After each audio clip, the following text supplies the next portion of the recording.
Y que corra. Ahí está. Parece que ya. Ay, perfecto. Perfecto. Entonces, la pregunta, ¿no?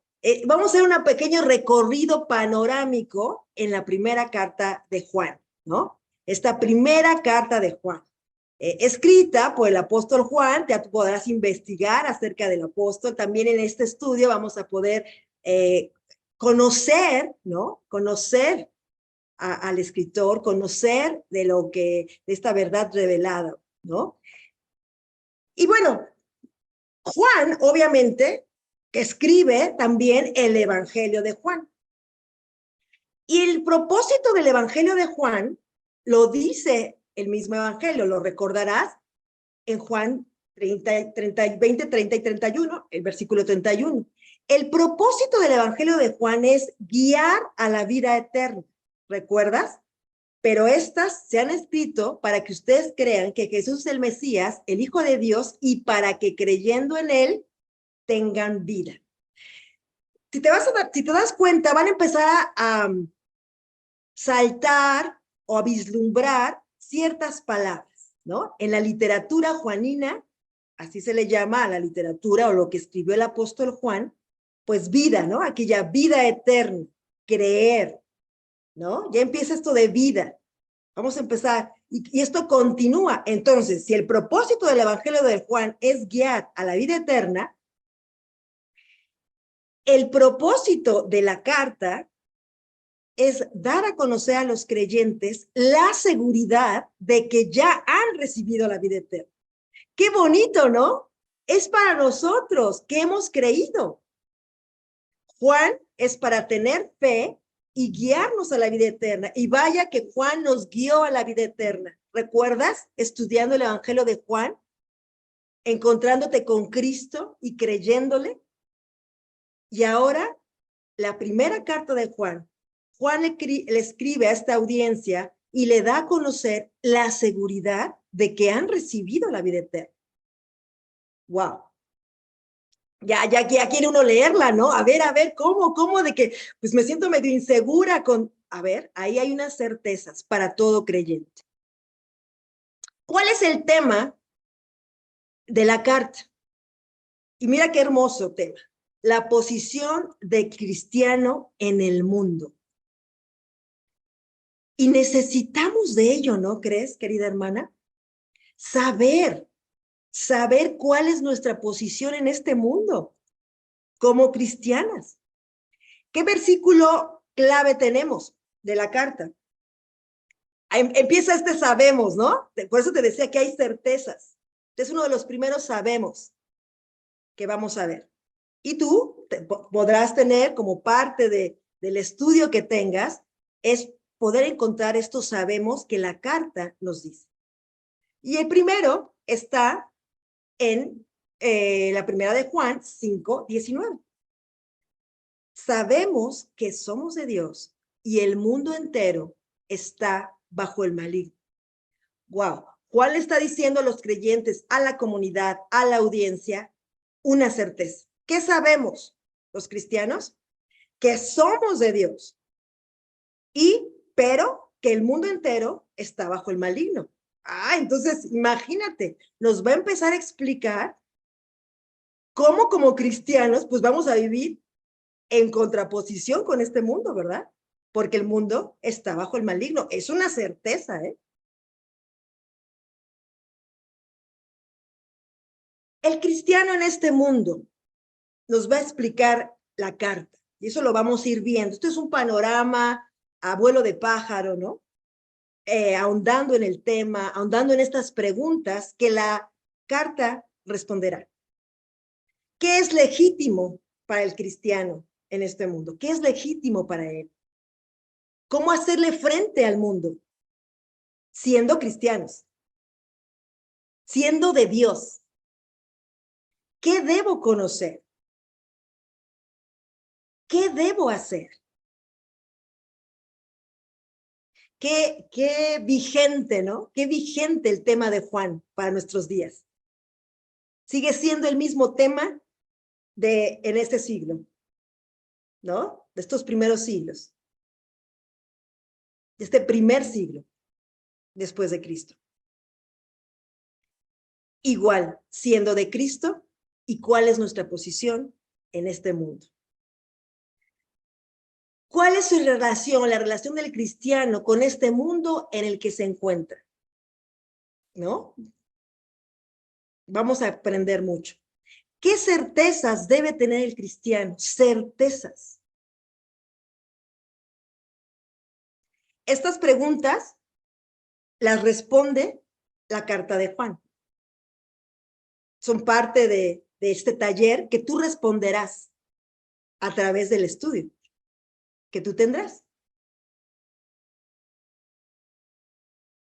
Nosotros sabemos, ¿no? Vas a ver esta expresión varias veces, el sabemos, a veces sin el pronombre, pero ¿qué nosotros sabemos? ¿Qué sabemos? ¿Qué sabemos, queridas hermanas? ¿Qué es lo que los cristianos saben según Juan, según el apóstol Juan? ¿Saben dónde están? ¿Saben quiénes son?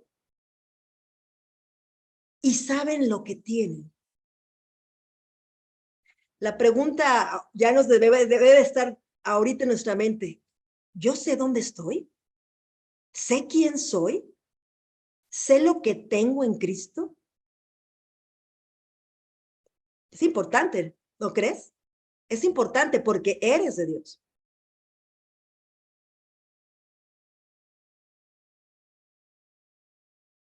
Hay ciertas cosas que tú y que yo debemos saber.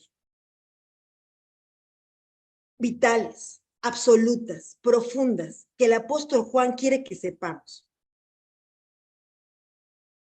Saber exactamente, ¿no? Aquí dice, que no veo por acá, saber exactamente dónde estamos y cómo perseverar.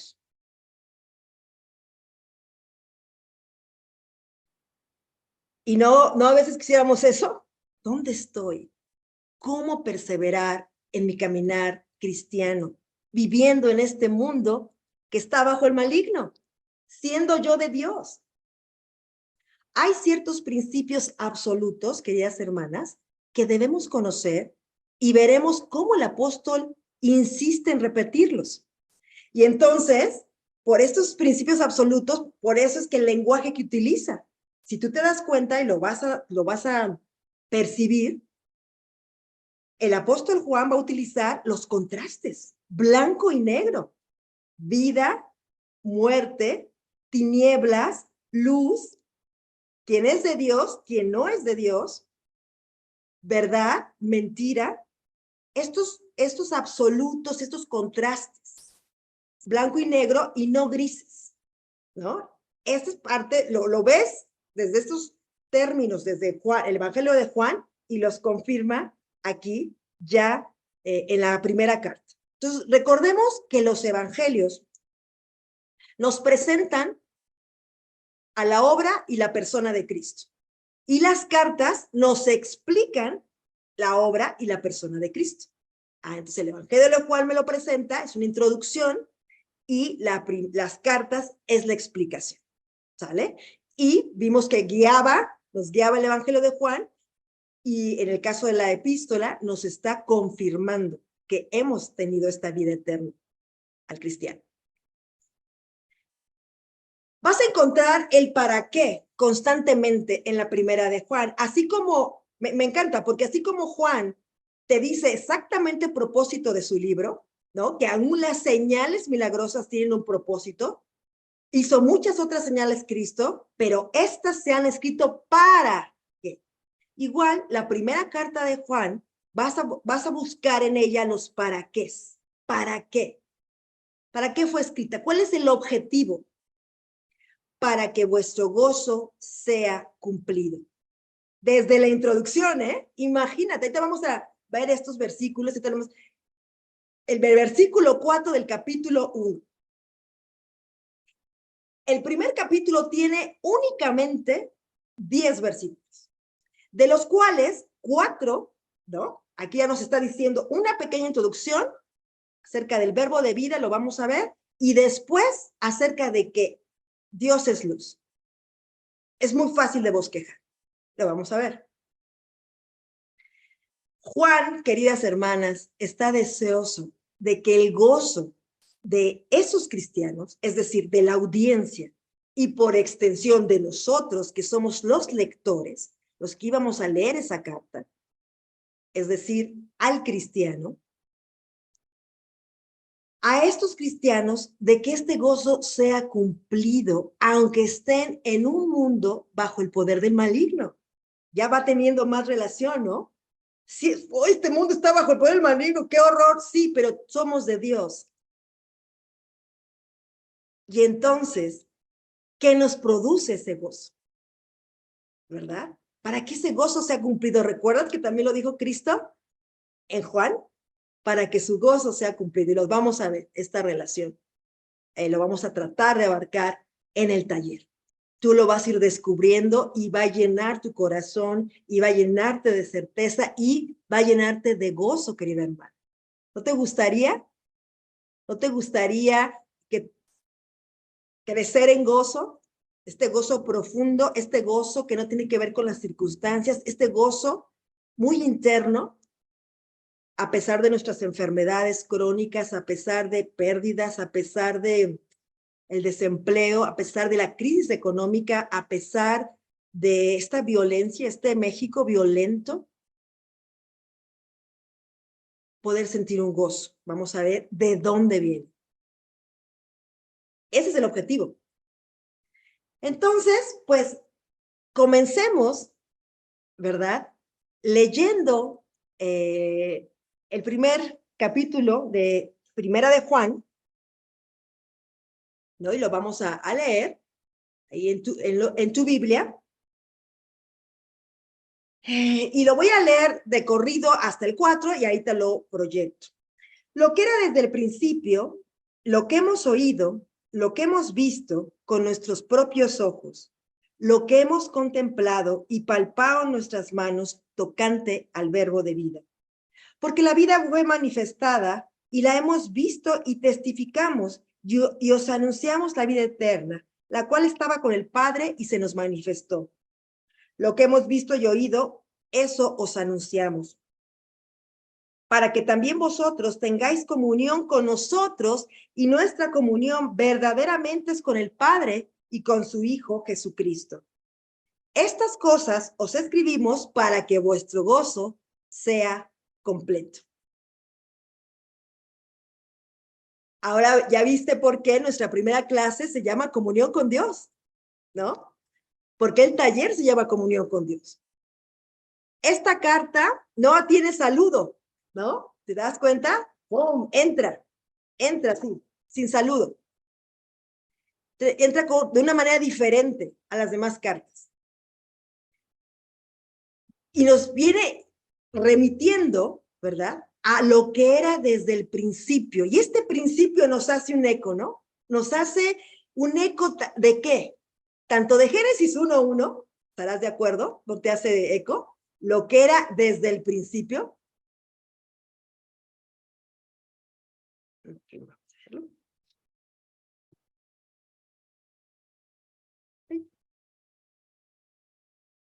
Aquí está. Con Génesis 1:1. En el principio creó Dios los cielos y la tierra. Se está remitiendo a esta eternidad pasada, ¿verdad? A esta eternidad, a este principio, a este eco de Juan 1:1 también, ¿no? Estoy ahorita memorizando un plan de memorización de escrituras por mes, ya ha sido hermoso, porque tiene que ver con estos principios, ¿no? Memorizando Génesis 1:1, memorizando Juan 1 del 1 al 5, estos principios, y es muy hermoso porque puedes meditar en ella y entonces entran, o sea, no, o sea, hace como un clic con toda la historia redentora. Este principio, en el principio era el verbo y el verbo era con Dios y el verbo era Dios. Este era en el principio con Dios, verso 2. Verso desde el 1 al 2 de Juan 1. Aquí me falta el versículo. El propósito de Dios en su Hijo tiene una dimensión eterna. Juan escribió como testigo ocular, queridas hermanas. Aquí en estos primeros versículos nos está uniendo esta eternidad, ¿no? Este Dios eterno, este Cristo eterno y su encarnación. ¿Por qué?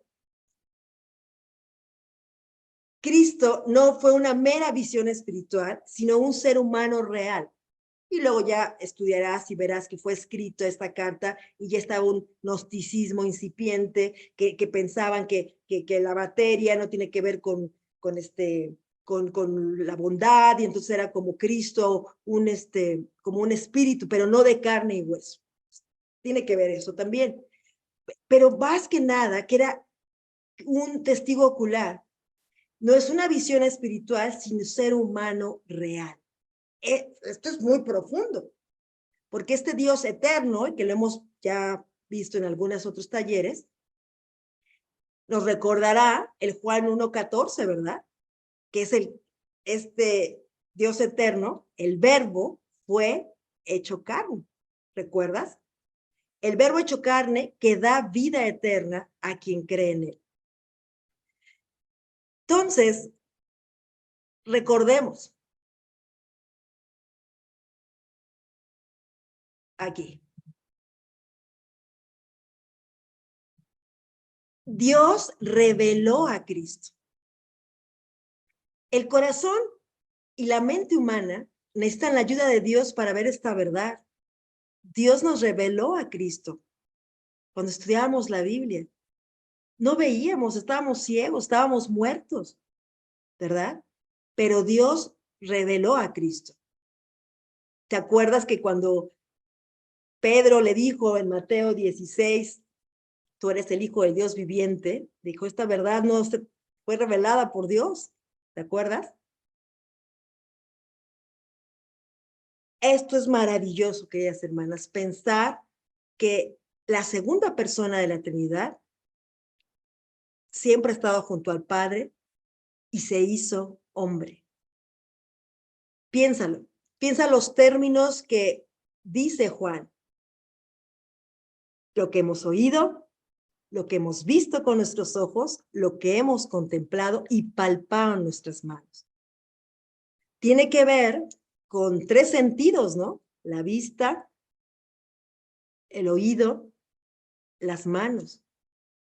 Tiene que ver que esta relación, esta comunión que ahorita vamos a ver, ¿no? La palabra comunión aparece aquí 2 veces, lo vamos a ver, está basada en esto que vieron los apóstoles, en esta enseñanza del Dios eterno hecho carne. Tiene que ver con una experiencia, tiene que ser experimentado. Eso, ¿no? Versículo 3, os anunciamos. Empiezan estos verbos, ¿verdad? Repite, lo que hemos visto y oído, eso os anunciamos. Juan transmitió fielmente a su audiencia aquello que los apóstoles habían recibido, aquello que él estuvo con el Dios eterno encarnado, lo escuchó, lo vio, lo tocó. No es un Dios lejano, es un Dios cercano. ¿Para qué? ¿Para qué? Ahí viene un para qué, ¿ya lo viste? Se lo anunciamos, ¿para qué? Para que ustedes también tengan comunión con nosotros. Comunión, y ahorita vamos a ver este término. Y nuestra comunión, la segunda vez que aparece, verdaderamente es ¿con quién? Con el Padre y con su Hijo Jesucristo. Entonces, aquí esto es muy hermoso porque esta comunión, queridas hermanas, se refiere a los estrechos lazos de afinidad que Dios extiende a su pueblo. Esta palabra, comunión, en griego, es cononía, ¿no? Y ahí está cononía,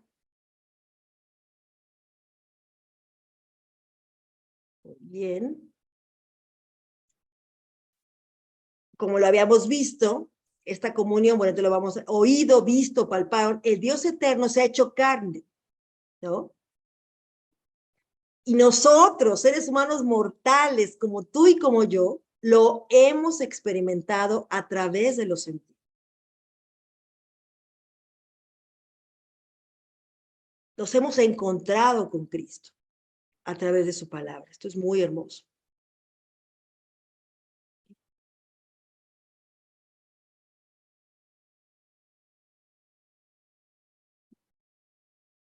Aquí está. Ya llegamos a koinonia. La palabra en griego de koinonia sugiere la idea de un grupo que colectivamente o a partes iguales tiene la propiedad conjunta de algo, ¿no? ¿Cómo? ¿Cómo es esto? ¿Cómo lo podemos, cómo nos ayuda esta parte en griego?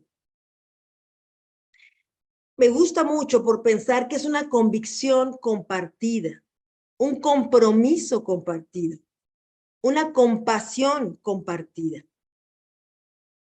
En la comunión es dos personas caminando el mismo sendero, soportando la misma carga.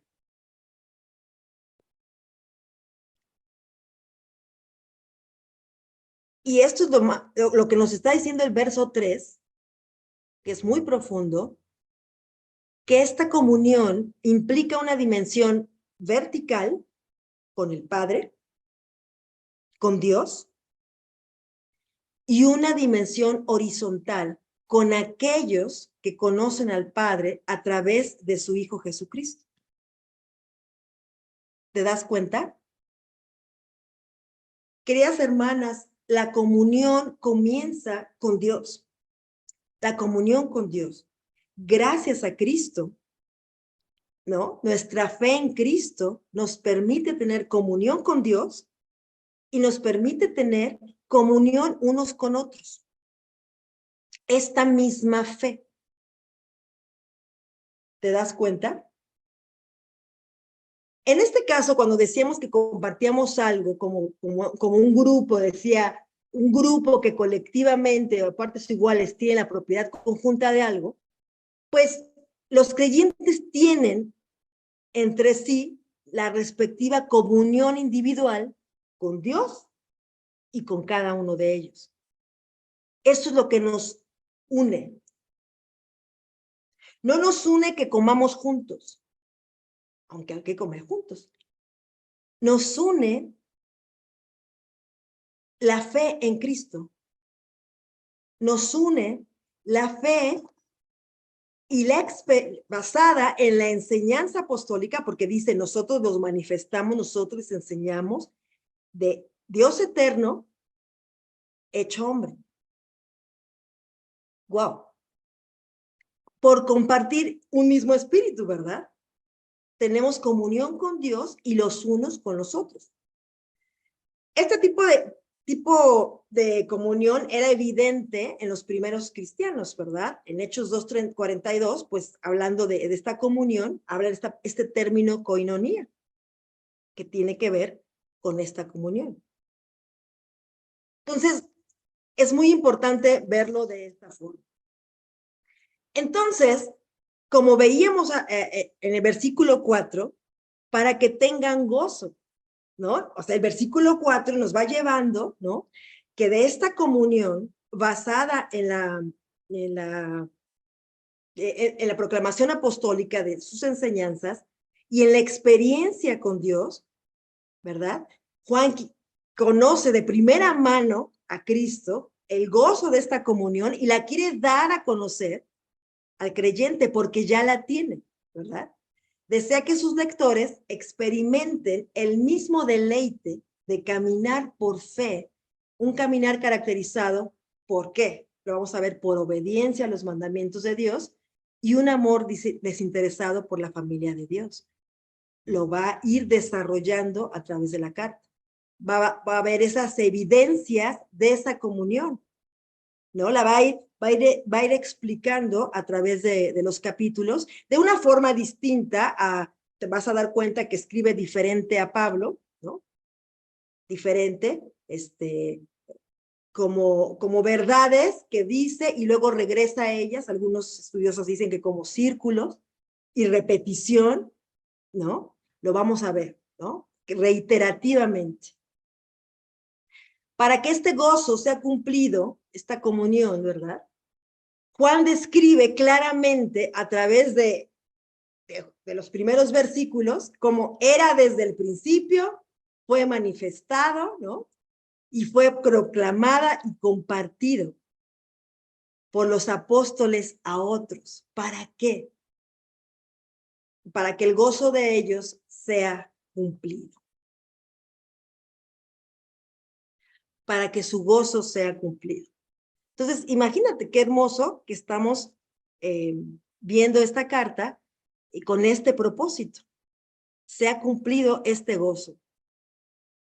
Esta progresión del evangelio que te comento, y lo ves desde el versículo 1, desde el principio que lo vimos, fue manifestada y fue proclamada y compartida por los apóstoles a otros. Basada en esta enseñanza apostólica de estar, y nosotros, o la audiencia, experimentando. Este es el objetivo principal para que el gozo de ellos sea cumplido. Este es uno de los objetivos principales de la carta, generar gozo en los lectores. Qué hermoso. Y podemos ver ahora, a partir del versículo 5, ¿no? ¿Cómo es? Dios es luz. Hace el cambio, ¿no? Este es el mensaje que hemos oído de él otra vez, ¿no? Él dijo, voy a manifestarles, ¿no? Lo que hemos oído de él mismo, de Cristo. Y les anunciamos otra vez esta fórmula. ¿Y ahora qué nos está diciendo? Dios es luz y no hay ningunas tinieblas en él. Como les comentaba hace rato, en la literatura juanina aparecen grandes contrastes, luz y tinieblas, ¿no? Esa es una de ellos, y ahorita lo vamos a ver. Luz, ¿qué implica luz? ¿Qué es lo que implica luz? Se ve desde dos puntos de vista, desde el punto de vista intelectual y desde el punto de vista moral. Desde el punto de vista intelectual, tiene que ver con verdad, verdad bíblica, eso es luz, nos da verdad, nos arroja luz, conocemos la verdad. Y desde el punto de vista moral, implica santidad, ¿no? Ok, luz nos tiene que ver hacia la verdad y nos tiene que ver hacia la santidad. ¿Y cuál es el contraste con luz? Que tú lo vas a ver tanto en el Evangelio de Juan como en la primera carta de Juan. ¿Cuál es su contraste? Lo contrasta con tinieblas. ¿Estamos de acuerdo? Lo vemos, ¿no? Lo recordarás. En sentido intelectual, las tinieblas, ¿qué son? Si la luz era la verdad, en el sentido intelectual, las tinieblas son error o falsedad. ¿No? Estás en tinieblas, estás en el error, estás en la falsedad. Y en sentido moral, si la luz era santidad, en el sentido moral, las tinieblas es pecado o desviación. Ok, vamos comprendiendo más. Y encontré esta escritura que ¿cómo tiene que ver, verdad? En este sentido, bueno, primera de Juan 4:5, no sé si lo puse aquí, no lo puse aquí, pero primera de Juan 4:5, Juan 4:5, perdón, Juan 1:4-5, perdón, recordarás, y es que esta introducción nos ayuda mucho con la introducción del Evangelio de Juan, y recordarás el 4 y 5, que dice así. En él estaba la vida, y la vida era la luz de los hombres.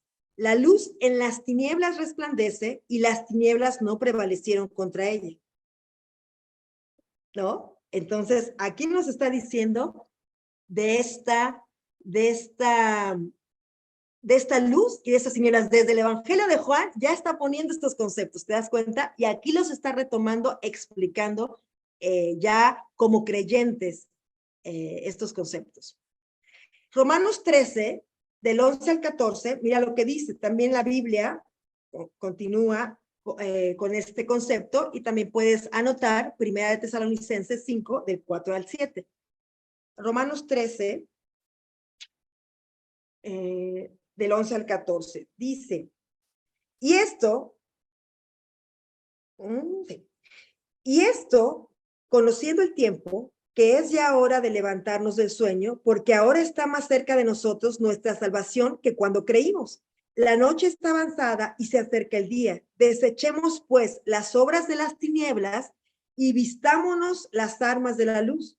Andemos como de día, honestamente, no en glotonerías y borracheras, no en lujurias y lascivias, no en contiendas ni bueno, ¿no? Como también en toda la escritura, no solamente en la Juanina, este concepto de tinieblas y luz abocado a santidad ya intelectual, a lo intelectual.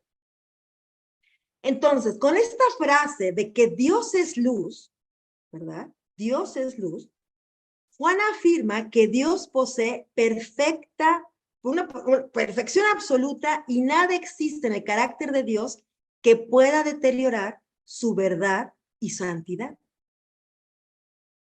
Él es fuente de luz, de verdad y de santidad. Ah, ok.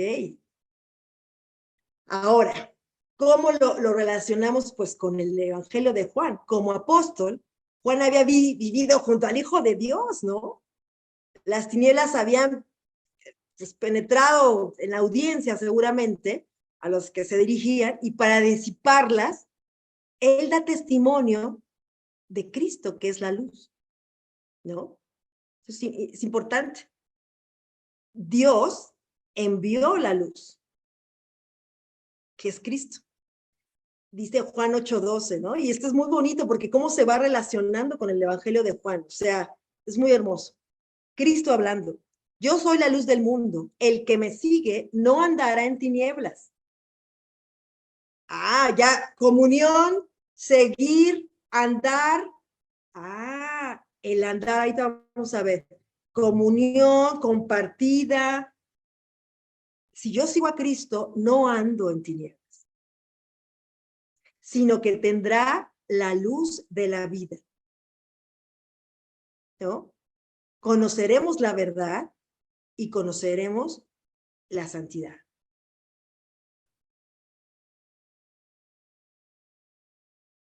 Dios envió la luz del mundo, que fue Jesús, lo vimos. Entre tanto que estoy en el mundo, dice Juan 9:5, luz soy del mundo. Yo, la luz, 9:46, he venido al mundo para todo aquel que cree en mí, no permanezca en tinieblas. Creímos en Cristo y no permanecimos en tinieblas, queridas hermanas. Es el Evangelio de Juan. Creímos sus palabras.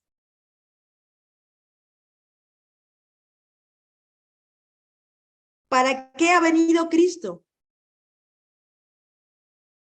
Ay, es que esa escritura no está, no la puse. Bueno, ¿para qué ha venido Cristo? La escritura es Juan 12:46, no la puse, pero la voy a poner acá. Juan 12:46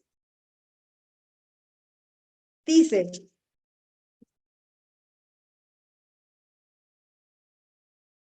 yo, la luz del mundo. Otra cosa que tiene la literatura de Juan es que define las cosas, ¿no? Así, esta pregunta la responde tal cual. 12:46. Yo, la luz, Cristo hablando, he venido al mundo ¿para qué? Para que todo aquel que cree en mí no permanezca en tinieblas. Antes de conocer a Cristo, nosotros estábamos en tinieblas. El creyente ya no. Lo vamos a ver en la primera carta, ¿no? Vamos a ver. ¿En qué consiste la condenación? Es otra pregunta. La responde Juan 3 del 19-21. Y esta es la condenación, que la luz vino al mundo y los hombres amaron más las tinieblas que la luz, porque sus obras eran malas. Porque todo aquel que hace lo malo aborrece la luz y no viene a la luz para que sus obras no sean reprendidas. Mas el que practica la verdad viene a la luz para que sea manifiesto que sus obras son hechas de Dios. Perdón, aquí es un error. Entonces, ¿en qué consiste la luz? Perdón, la condenación, en que vino la luz y los hombres amaron más las tinieblas. Querida hermana, cuando alguien no se convierte, está rechazando la luz. Ama más las tinieblas. Eso es lo que sucede espiritualmente. O sea, sí, o sea, te digo, son contrastes, verdades absolutas. Es impresionante. Continúa la carta. Si decimos, entonces aquí empieza pues una condicional, ¿no? Como recordarás, cuando hay un sí, ¿no? Si decimos que tenemos comunión con Él y andamos en tinieblas, por eso, por todo lo que acabamos de ver, mentimos y no practicamos la verdad. No puede, ¿verdad? No podemos, ¿verdad? Decir, y es que esto estaba pasando con los falsos apóstoles, que andamos con Dios y vivimos en tinieblas. Hacemos las cosas de tinieblas. Pero, aquí viene el contraste, si andamos en luz, como Él está en luz, tenemos comunión unos con otros. Por eso el pecado afecta nuestra comunión unos con otros. Por eso, cuando no estamos en comunión con Dios, afecta nuestra comunión unos con otros. Y a veces queremos tener esta comunión unos con otros sin estar en comunión con Dios. ¿Verdad? Entonces, andar en luz como Él está en luz, tenemos comunión unos con otros. Y la sangre de Cristo nos limpia de todo pecado. Está introduciendo Juan aquí, bueno, ¿qué sucede con el creyente? Con el no creyente, pues en tinieblas y necesitaba creer en Cristo para ser salvado. Ahora ya como creyentes nosotros necesitamos entender que fuimos justificados por la sangre de Cristo y entonces podemos andar en luz confesando nuestros pecados, ¿no? Y siendo perdonado por Dios. Y esto lo vamos a ir viendo que lo está introduciendo aquí Juan. Y utiliza la palabra andamos. Andamos. Este andamos implica un patrón de conducta regular. Es el andar. Este andar diario y está en tiempo presente, ¿no? Andar. Y si decimos que andamos, como forma de vida, ¿verdad? Y andamos en tinieblas, mentimos. Mentimos, ¿por qué? Porque afirmamos, ¿verdad? Y no practicamos la verdad, porque estamos negando lo que Dios dice, ¿verdad? Afirmar que andamos con Dios mientras vivimos sin arrepentirnos del pecado, ya como cristianos, es hipocresía. ¿No? Eso es importante. Verso 7. Andamos en luz. Si andamos en luz, ¿cómo es en luz? En transparencia. Me acerco a la luz. No me alejo de la luz, me acerco. ¿No? Andamos en luz. Un cristiano, queridas hermanas, tiene por hábito andar en la luz, o sea, en la verdad y en la santidad, no en tinieblas, falsedad y pecado. Su manera de andar también resulta en una limpieza continua de pecado a medida que Dios le perdona. Es la diferencia, ¿no? Un cristiano verdadero no anda en tinieblas, no anda, su andar constante no es eso. sino solo en luz. Y se acerca a la luz para que se vea lo que hay, que Dios revele. Un cristiano genuino, queridas hermanas, tiene por hábito andar en esa luz, en esa verdad y en esa santidad. Esto, y sigue, y continúa. Todo esto, o sea, él te va explicando, como te va introduciendo y te va explicando. Lo que veíamos, este andar, es este patrón de conducta regular, diario, tipo presente. Lo que comentábamos, un cristiano tiene por hábito andar en la luz, en esta verdad y santidad, falsedad y pecado.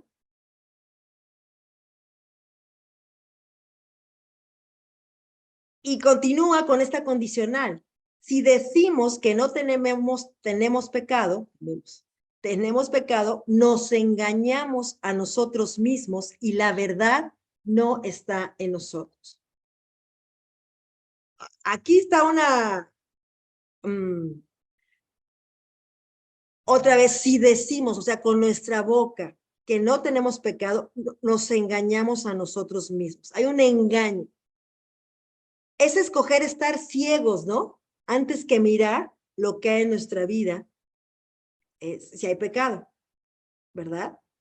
Juan 3, 19 al 20, te lo voy a leer. Recordarás, es el que leímos hace ratito.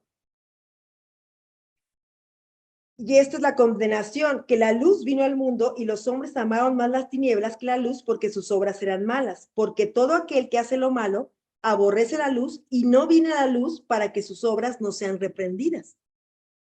¿No? Podemos decir que tenemos pecado, ¿para qué? Con Dios, ¿verdad? Nos acercamos a la luz, que se vea qué falsedad hay en nosotros o qué pecado hay en nosotros. Porque Él es luz, nos acercamos a la luz, queridas hermanas. Aun cuando pecamos, nos acercamos, no nos alejamos de la luz, porque no queremos que siga eso así, que sea expuesto. Y confesamos a Dios, ¿no? Nos confesamos unos a otros, nos confesamos a Dios en primer lugar y así nos acercamos a Dios.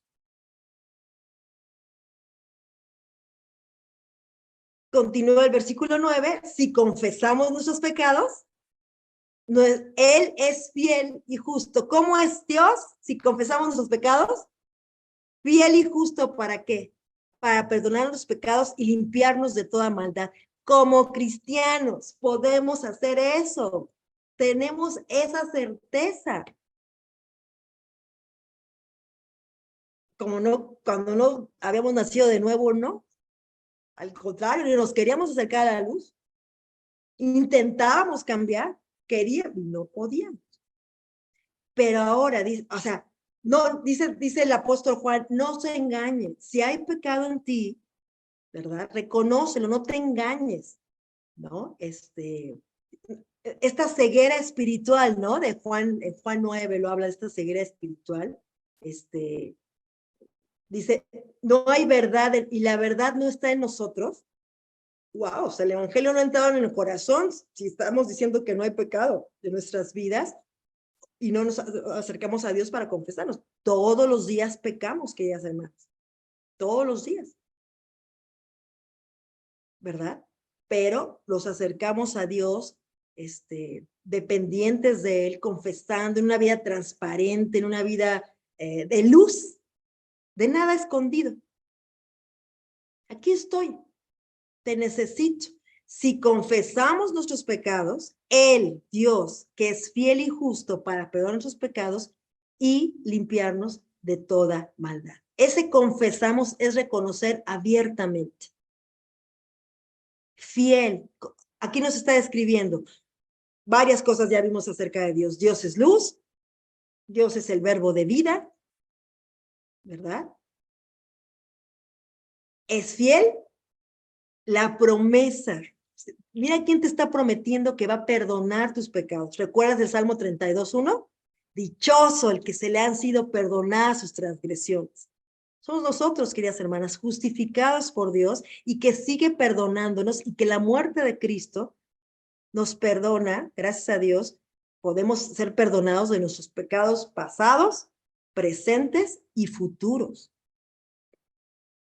Nos acercamos a Dios confesando nuestros pecados. Y me encanta porque esta imagen de el creyente se acerca a la luz, queridas hermanas. Aunque ha pecado, se acerca a la luz, no se esconde para seguir pecando. ¿No? Se acerca a este trono de gracia. Esto es muy importante. Es justo, ¿no? Fiel y justo.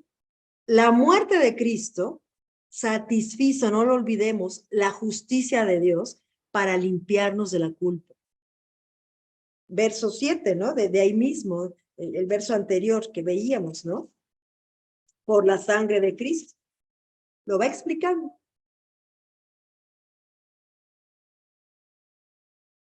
Y por último, el versículo 10, son 10 versículos únicamente, qué poderosos versículos introductorios, y ya nos está diciendo muchas verdades.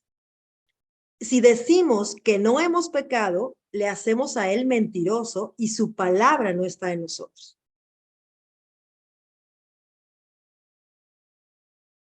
No, tener cuidado con contradecir el testimonio de Dios, ¿no? Insultar la veracidad de Dios. 5:10, aquí mismo, en Primera de Juan, capítulo 5, versículo 10, que dice: el que cree en el Hijo de Dios tiene el testimonio en sí mismo. El que no cree a Dios le ha hecho mentiroso porque no ha creído en el testimonio que Dios ha dado acerca de su Hijo. Ok, verdad y mentira. ¿Quién es el padre de la mentira? Satanás. ¿Dónde le escuchamos eso? En el Evangelio de Juan. Otra vez, contraste entre verdad y mentira.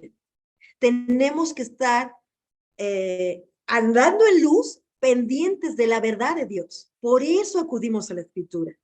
Por eso queremos acercarnos a la luz. Por eso abrimos nuestra Biblia. No queremos, no dice que es lámpara a nuestros pies. Porque va a alumbrar, es luz, ¿no? Nos acerca a quien es luz. Y va a ver lo que hay mentira en nuestra vida o la desviación que pueda haber. Y eso es muy hermoso. Me acerco a la luz, ¿verdad? Ya perdonada, ¿verdad? En confesión, me ayuda a arrepentirme, ¿no? ¿Y quién contradice el testimonio de Dios? ¿Quién quiso? No fue así en Génesis 3, cuando Satanás ha dicho Dios, ¿no? Que dudes de la bondad de Dios, ¿no? Estas mentiras. Que Dios ha dicho, no, y dice, no morirás, ¿no? Contradice lo que dice Dios. Entonces, queridas hermanas, una relación con Dios, una comunión con Dios, ese compartir, no puede coexistir alegremente con pecado en nuestra vida. Y lo hemos vivido, ¿no? Lo sentimos como cuando hay pecado, sí, hay algo que afecta nuestra comunión con Dios y nuestra comunión unos con otros, invariablemente. Y la comunión con Dios tiene que ver con esta vida de transparencia, acercarnos a la luz, confesar. Y aquí nos lo está enseñando Juan, lo enseña Juan. ¿Lo ves? No podemos llamarnos cristianos, o le dice Juan a la audiencia, y andar en tinieblas, andar en nuestro andar diario, no podemos. Debemos andar en luz, permitiendo a Cristo que ponga en evidencia nuestro pecado, nos limpie y nos guíe por sus caminos, ¿no? Lo dice el Salmo: examina, oh Dios, mi corazón y ve si en mí hay soberbia, en mí si hay pecado, ¿no? Exponlo. Eso es algo muy hermoso. Porque quiere estar en comunión contigo, ¿verdad? Querida hermana, ¿cuán a menudo confiesas tus pecados a Dios? ¿De qué manera estás usando la palabra de Dios para ayudarte a ver, odiar y abandonar el pecado. Cristo murió, el Dios eterno, el Dios magnífico, eterno, irrumpe en esta tierra, muere en la cruz por nuestros pecados, se hace hombre, muere en la cruz por nuestros pecados, y nos permite tener una comunión con Dios. Ya la tenemos, ya nos guió a la vida eterna, creímos, y hoy la evidencia, ¿verdad?, de ser cristianos. Y podemos, ¿verdad?, confesar nuestros pecados y vivir en la luz, andar en la verdad y andar en santidad. No porque otro te ve o bajo el ojo de alguien, sino bajo la intimidad de tu relación con Dios, por amor a Dios, porque quieres acercarte a la luz, ¿verdad? Te acercas a la luz y lo puedes hacer por la muerte de Cristo. Eso es muy hermoso.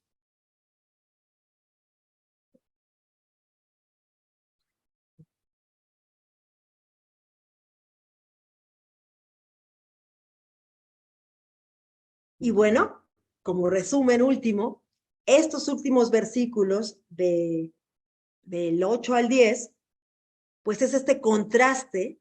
Como te digo, la primera carta de Juan vas a encontrar muchos contrastes de términos y contrastes ya de ideas, que las vas a ir descubriendo. En este caso, es un contraste entre la confesión del pecado, confesar nuestros pecados, o el autoengaño, ¿no? Nos engañamos a nosotros mismos, ¿no? Solamente como resumen. Y la verdad no está en nosotros, ¿no? Confesamos, reconocer abiertamente, nos dice el versículo 9. Fiel es Dios para perdonar. Esa es una promesa segura. A veces tenemos unas promesas como que me prometió no sé qué cosa, Dios. No, lo que sí te prometió es que perdonará tus pecados. ¿Eso no te anima, hermana? ¿No te llena de gozo? O sea, eso nos debe tener sonrisa por mucho tiempo. Te digo, un gozo saber que Dios nos perdona nuestros pecados.